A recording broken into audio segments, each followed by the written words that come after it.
Perhaps now is the time to dream. Time to dream of warm blue skies and apple blossom, of hedges creamy with elderflower, of warm breezes and the blush of roses. Just a dream, when now the land is locked in winter's stillness. But if nature seems to sleep, it does so with one eye very much open.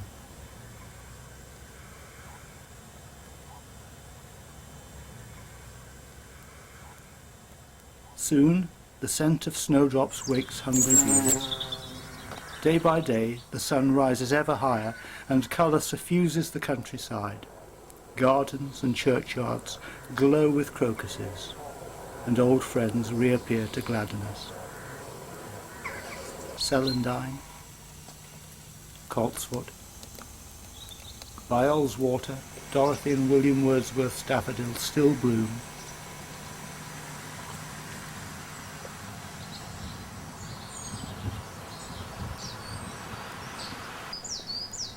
Windflowers tremble in the warming breeze. Bitter sorrel's bells are shaken.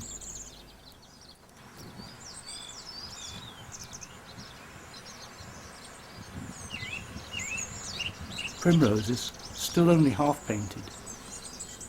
The glorious fragrance of bluebells, and not so very bluebells. The pungence of ransoms. Timorously at first, and then more boldly, birdsong stole over the countryside and now echoes in the woods, and the great dance is begun again.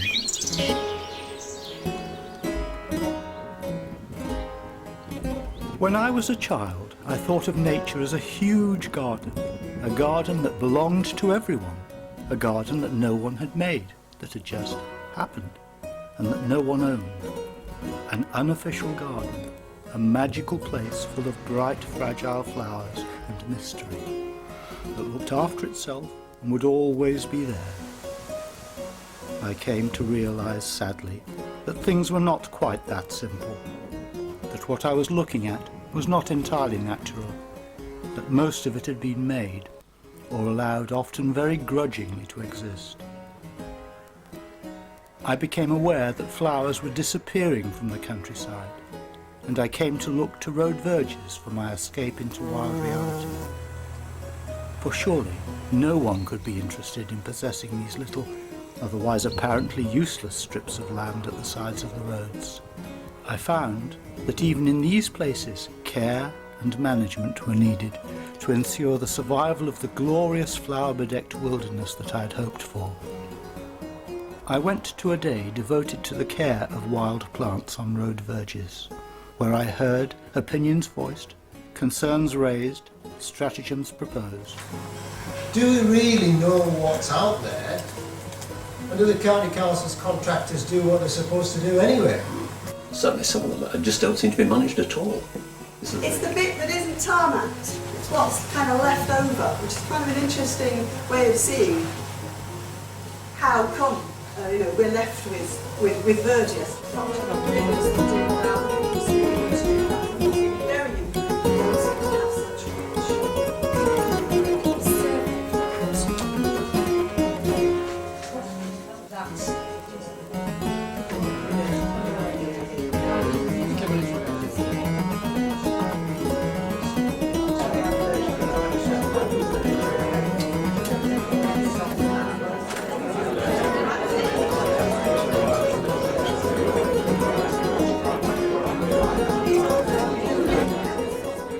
I learnt a great deal, met kindred spirits and saw photographic work of great beauty and skill.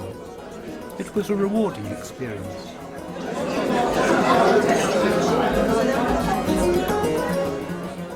I also learnt about Verges action groups. The trouble is, I was first introduced to these many years ago, when one summer's day, Margaret and Jean came, clipboard in hand, asking to see my garden. They ignored all my carefully planted borders and were interested only in the wild plants. I said, "Why the clipboard?"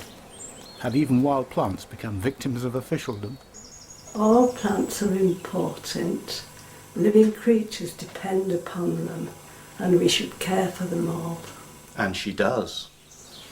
Like many amateur botanists, I help the professionals by recording the plants that I see.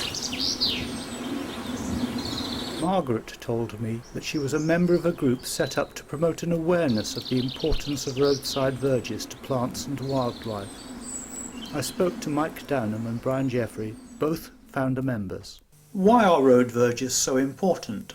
Well, I think that the first thing is that they are a wonderful thing to enjoy for all people, whether they're driving past them every day or whether they want to take a closer interest in them for the rich variety of plants and insects and birds and animals that depend on those plants.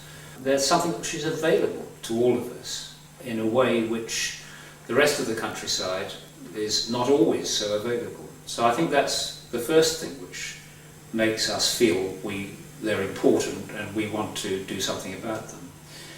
The second thing is that they have the same sort of diversity of plants and other life in them which once was common on farmland, and as a farmer myself that has interested me a lot as I've seen over the last generation or two the great reduction in variety of plants and wildlife on farms. And now the verges are a wonderful resource of flowers and other wildlife which are now becoming rare because of intensive farming methods on farms. So they're a very important part of our heritage and something which is so readily available for people to enjoy and take an interest in. The verge is like going back to the natural flora with all the variety of plants, trees, shrubs and everything else. And whether it's within farmland or it's next to a motorway, your verge is sort of microcosm of the whole of the natural history. Are flowers the most important thing? The flowers and the birds are maybe the easiest thing, but you need to get on your hands and knees with the magnifying glass to discover all the insects, beetles, flies, grasshoppers and so on, which are all part of the thing. Just what is out there is amazing.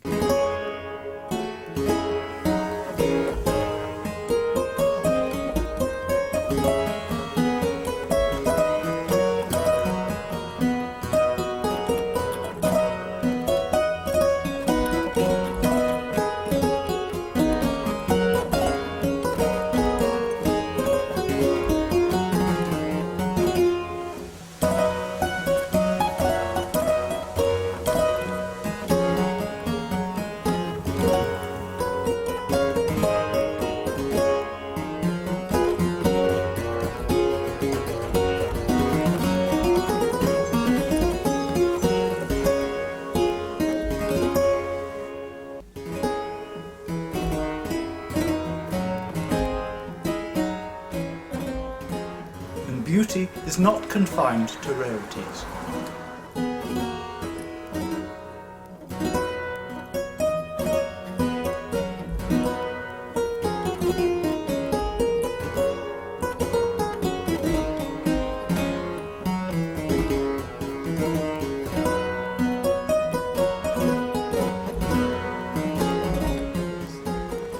Many wildflowers are small and don't immediately attract our attention. But if we use a magnifying glass, one enters a whole world of shape and colour unguessed at, and new beauties are revealed in plants that are familiar to us.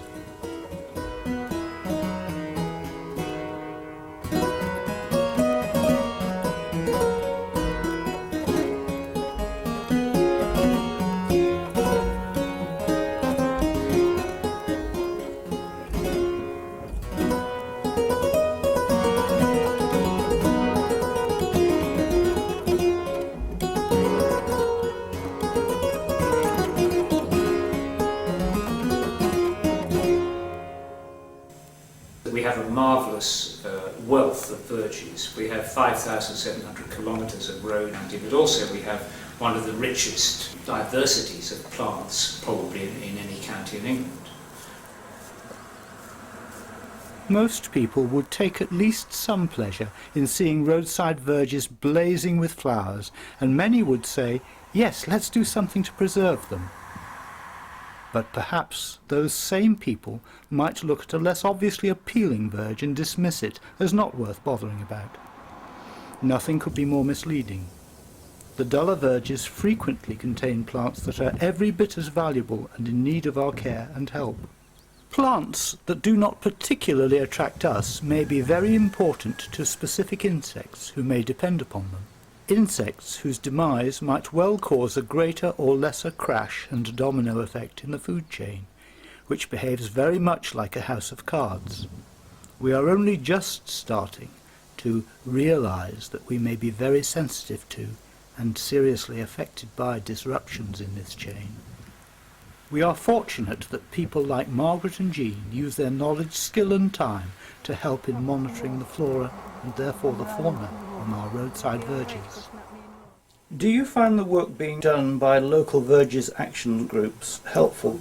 Definitely helpful. The added interest being shown by the Verges action groups and the wider network of Verge volunteers has really increased our knowledge of verges and also increased awareness of the issues of management of verges and adjacent hedgerows.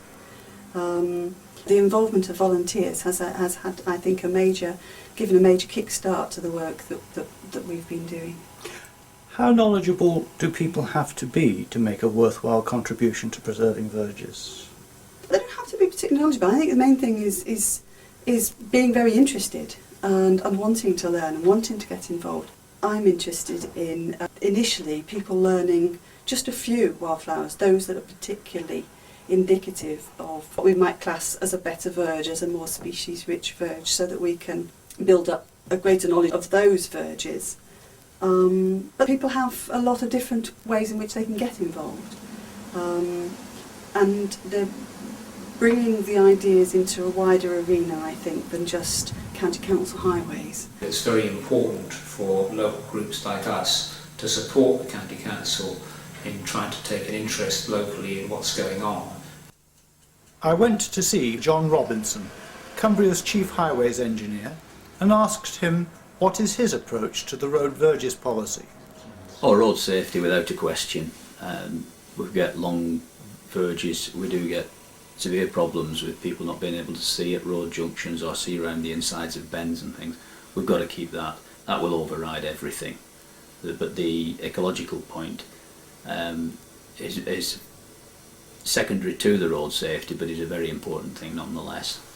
We're very fortunate in Cumbria because we have people in the county council who have a special interest in trying to find a balance between the plants in the verges and of course the very important issues of road safety.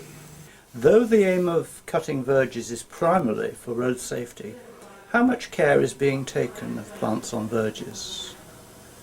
Cumbria County Council in the early 90s developed an environmental cutting policy. Up until then it was just safety orientated. In the early 90s the environmental cutting policy started to build in the needs of wildflowers into the cutting times. The cutting time on the safety swathe, that is. So the cutting time relates to the vegetation character. The cutting with time to fit in so that it gives a chance for the seeds to set, so we keep the seed stock in the verge for the following year. As far as possible, the cutting regimes do take on board the wildflowers of the verges as well as road safety. The thing which keeps the verges flower rich is by keeping the soil relatively impoverished or poor.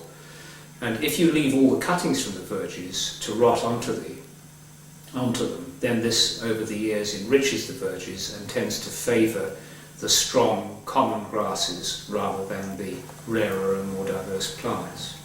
On some what we could describe as special verges, we try and get the cuttings taken away to prevent enrichment of the roadside verges, but there is a big problem with that, in that the amount of cuttings that will be taken away if we did more than that would be phenomenal, and would have a big problem disposing of them safely and properly. A lot of farmers would welcome the cuttings from a good verge which contains seeds of plants that they would like to have now in their hay meadows. Years ago, many farmers cut the verge for hay, for extra winter feed. And we suspect that the best verges here for variety of plants are those that have been cut. With the intensification of agriculture generally, species-rich grassland habitats have become quite scarce. So there are some particular, now rare species that you may expect to find on roadside verges. It is easy to love the butterflies that delight us with their radiant beauty in our gardens on summer days, and the velvety moths which haunt our flower beds on warm summer's nights, both of which live their lives, have their homes and breeding and feeding grounds in our road verges.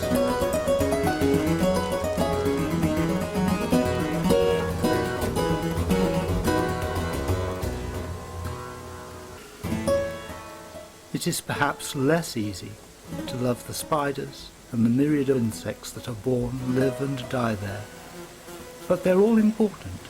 They are creatures, and all are there for a purpose, however mysterious that purpose may be to us.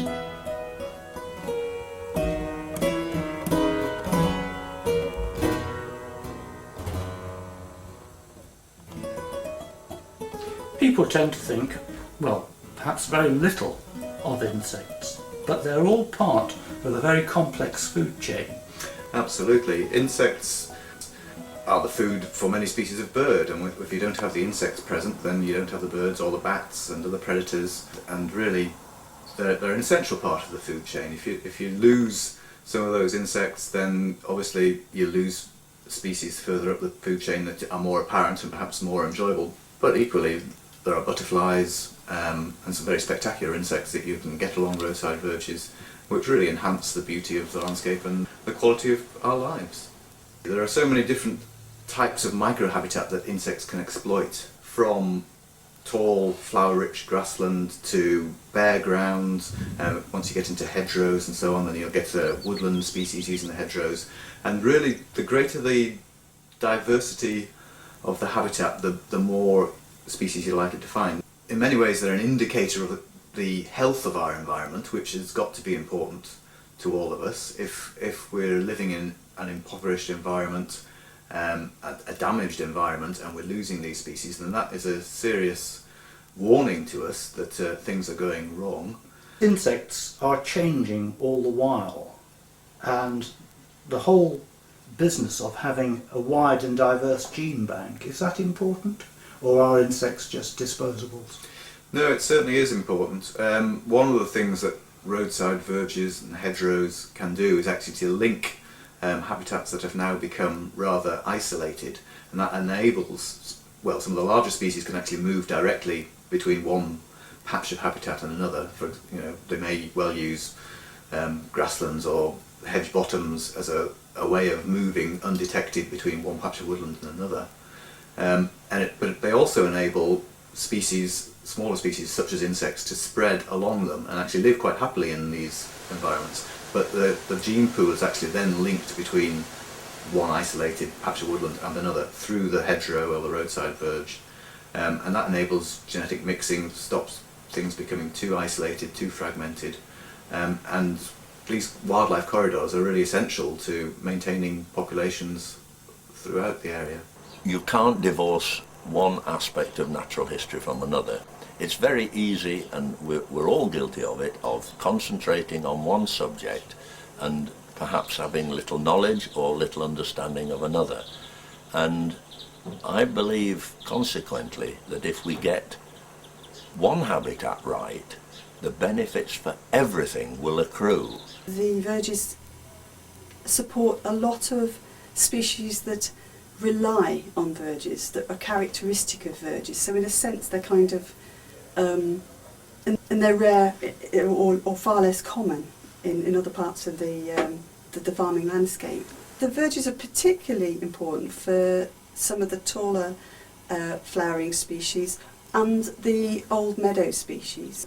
We've got melancholy thistle, wood cranesbill, meadow cranesbill, and another flower of the edges of woodlands and the edges of habitats is giant bellflower, which is quite abundant in our Cumbrian verges. Verges are a haven for plants in the same way as a hedge is a haven for birds. Yes, certainly. And the verges aren't always grasslands. You might have woodland, you might have heathy verges, you might have mixtures of hedge banks that spend some of their time as a sort of hedge and some of the time as a grassland. There's quite a lot of habitats along the verges. There's some research going on at the moment about location of plants in verges and locations of plants in some of the remnant hay meadows, and how important the verges are in maintaining a seed source for some of those hay meadows. They're beginning to look at the role there. 98% of our species-rich hay meadows have disappeared. Our first concern is roadside verges in Cumbria, because we're lucky enough to live here in this beautiful county. But roadside verges are at least as important throughout Britain, especially in those parts where farming practices are more intensive. At considerable cost, the Highways Department has to cut the road verges regardless of whether or not any provision is made for the care of the plants that live there. But money could actually be saved at the moment by reducing the amount of cutting done on the vast majority of the other less special verges. There are 640 special verges around the county, which sounds a lot, but it's still a very small percentage of the total number of verges which the County Council is responsible for cutting.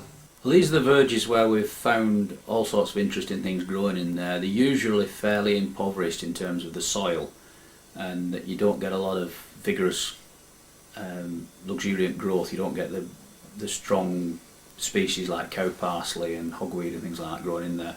The small fellas in there get a bit of a chance, and so you do get a good display of flowers. And we've tagged all those as special, and we do treat them a little bit differently. We collect the cuttings off them, and we also do the full width cut every 2 years instead of every 4 years. Steve Hewitt made another interesting suggestion which might help also. He said that very little work has been done on the insects in the verges, and a great help to them would be to leave patches of verges uncut. This is another opportunity that if we focus our management resources on these key special verges, and maybe over time add other verges to them which deserve to be categorised as special, then we can do things like that. And yes, it's important to remember that it's not just the flowers in the verges, but the whole web of wildlife which depends on those plants and flowers. You can't divorce one aspect of natural history from another. All living things are interdependent, from the smallest to the greatest. All are priceless, and once gone, are irrecoverable. Road verges offer us a great opportunity to preserve an important part of our inheritance of beauty and possibilities for generations yet unborn. Generations who are sure to thank us for our caring.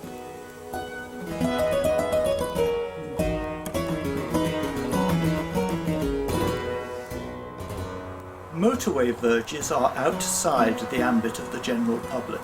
We are not allowed upon them without official permission. Permission that will only be given for what the authorities think is a very good reason. However, these verges must be at least mentioned. They are tremendously important because of their huge size and continuity. Plants live and spread along them largely undisturbed by humans. Motorway verges must be considered a very large and rich extra account in the floral gene bank. Motorway verges are looked after or they have been over the last year or two, very, very much more than they were. This is being done very, very sympathetically indeed. This is the aim anyway, to look after this, to deal with the roadside vegetation in a sympathetic manner, so that it will be encouraged to grow, so that it will thrive. Even where there are no verges, everywhere something always has the right approach to life to seize a niche, explore an opportunity, make the best use of what's available. Plants are wonderful opportunists. They will colonize almost anywhere. Some live quite happily in walls and cracks in masonry. Others exist on arid surfaces where water doesn't collect. Roadside walls become for them vertical verges. Some colonize each other or live on trees or animals. Some invade from other countries just to see what the chances are here. They all have one thing in common. They are great survivors. Of course, you might have known, things do go wrong. Not everything in the garden's rosy. Verges get damaged when wide vehicles pass on narrow country roads. The County Council are not responsible for the maintenance of roadside hedges, but those who are frequently cut them so closely that they're virtually useless to birds. Hedges are very important for birds. They provide food, they provide nest sites, they provide cover from predators, and they provide song perches during the breeding season.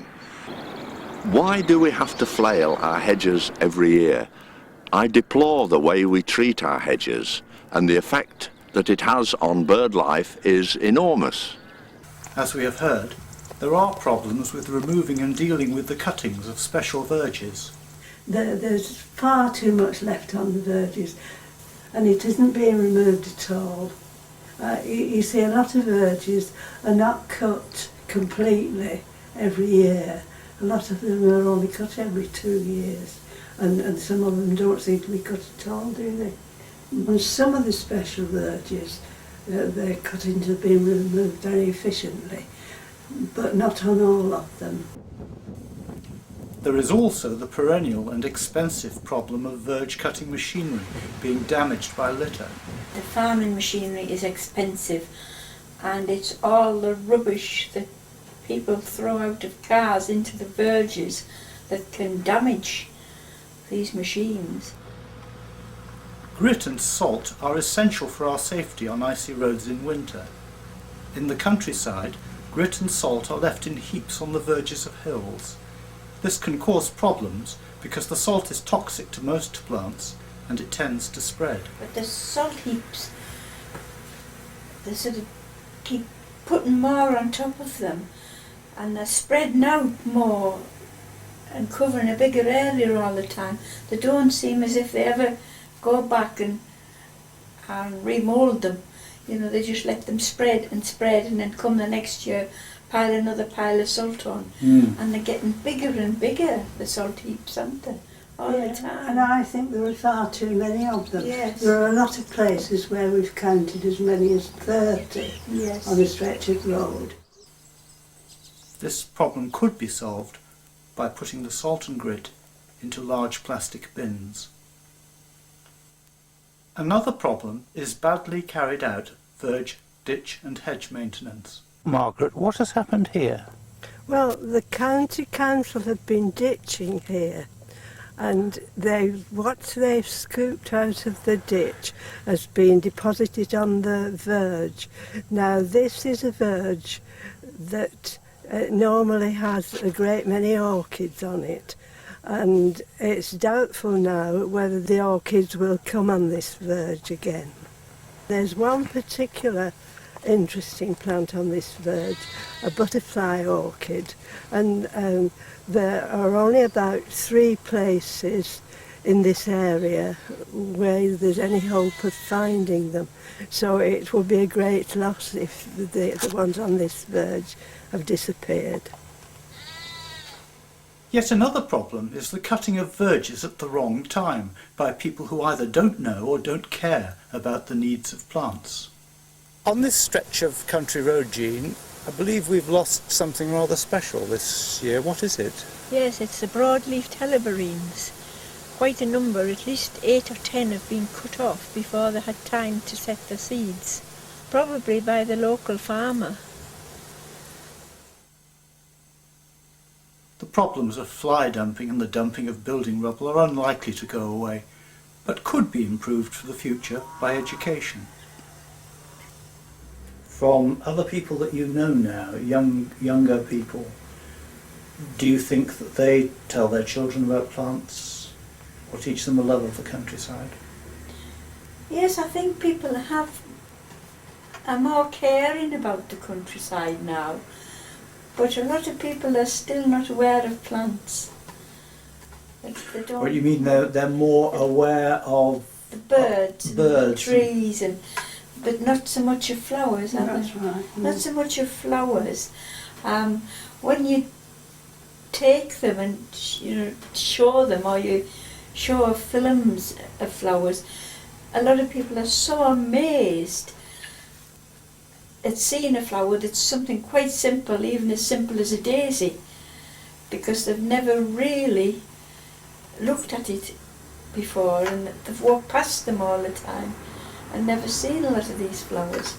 Have you always loved flowers from being a child on the farm? Or? Always, from being a very small child, always been interested in flowers and nature in general.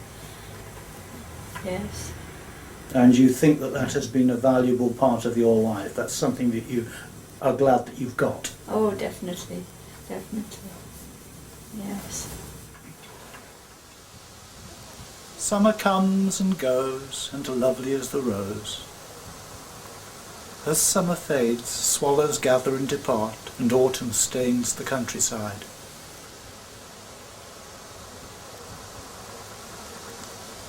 Whither is fled the visionary gleam? Where is it now, the glory and the dream?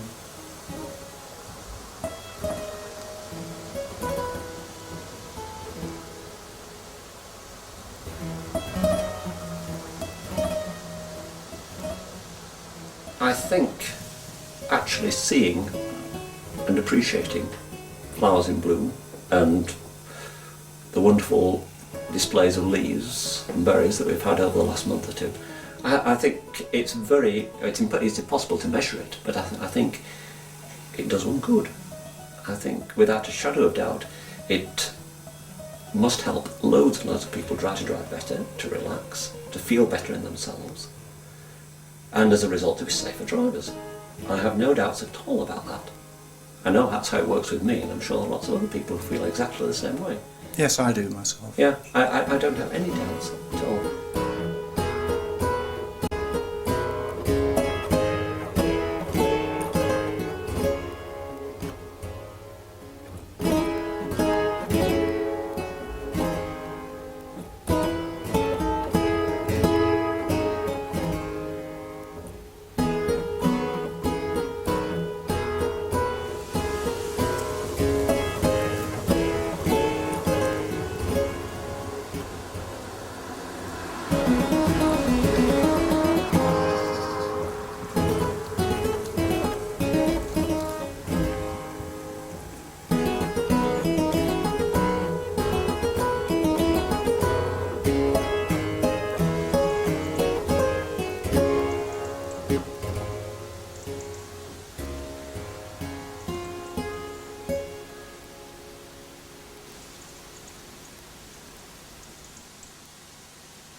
Thanks to the human heart by which we live, thanks to its tenderness, its joys and fears, to me, the meanest flower that blows can give thoughts that do often lie too deep for tears.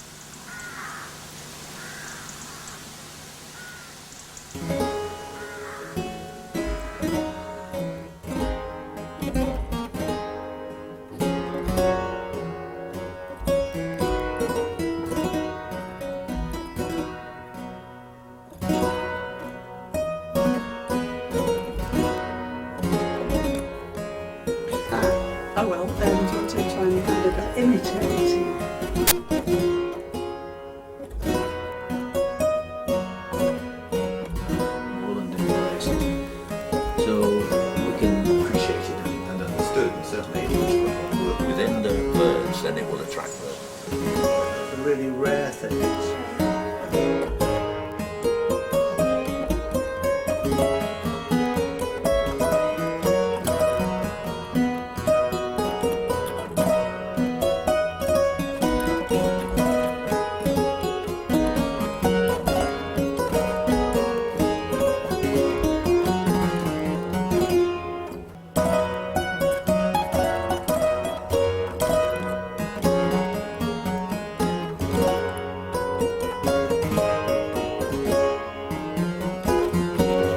They are survivors, they are.